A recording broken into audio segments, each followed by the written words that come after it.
Torture et mauvais traitements, une réalité longtemps cachée. Musique sombre, images de prisons anciennes et de documents historiques.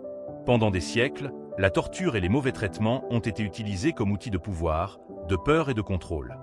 Des prisons médiévales au régime autoritaire du XXe siècle, des millions de personnes ont subi des violences physiques et psychologiques, souvent dans le silence et l'impunité. Cette vidéo revient sur l'histoire de ces pratiques, leurs conséquences humaines et les combats menés pour les faire reculer. Cette vidéo aborde des sujets sensibles liés à la violence et aux droits humains. Chapitre 1. La torture à travers l'histoire.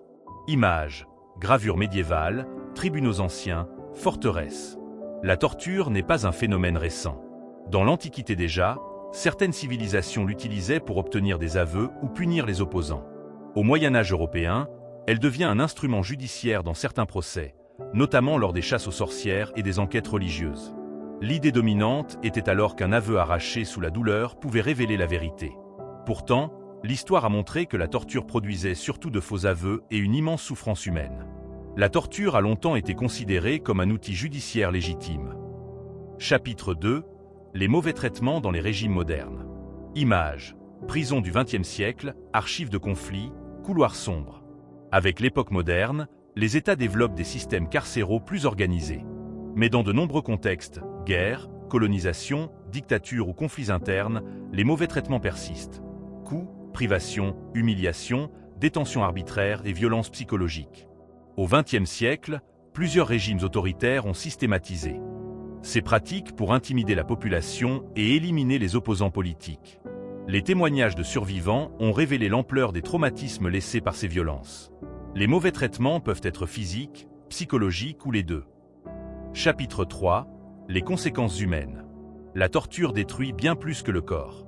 Les victimes peuvent souffrir de traumatismes durables, anxiété, dépression, cauchemars, isolement social et difficulté à reconstruire une vie normale. Les familles et les communautés sont elles aussi marquées par la peur et le silence. De nombreux survivants ont pourtant choisi de témoigner, afin que leur histoire ne soit pas oubliée et que ces pratiques ne se répètent pas. Les séquelles psychologiques peuvent durer toute une vie. Chapitre 4. Le combat pour les droits humains.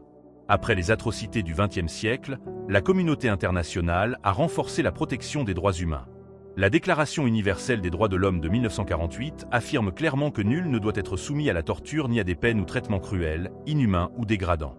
Des conventions internationales, des ONG et des tribunaux spécialisés travaillent aujourd'hui à documenter les abus, protéger les victimes et poursuivre les responsables. Malgré ces avancées, la lutte reste inachevée dans de nombreuses régions du monde. Article 5 de la Déclaration universelle des droits de l'homme, interdiction de la torture. Article 5 de la Déclaration universelle des droits de l'homme, interdiction de la torture. Comprendre l'histoire de la torture et des mauvais traitements, c'est rappeler pourquoi les droits humains sont essentiels. Derrière chaque témoignage se trouvent des vies brisées, mais aussi des voix qui refusent l'oubli. Si cette vidéo vous a appris quelque chose, n'hésitez pas à la partager, à vous abonner et à soutenir le travail de mémoire et d'éducation historique.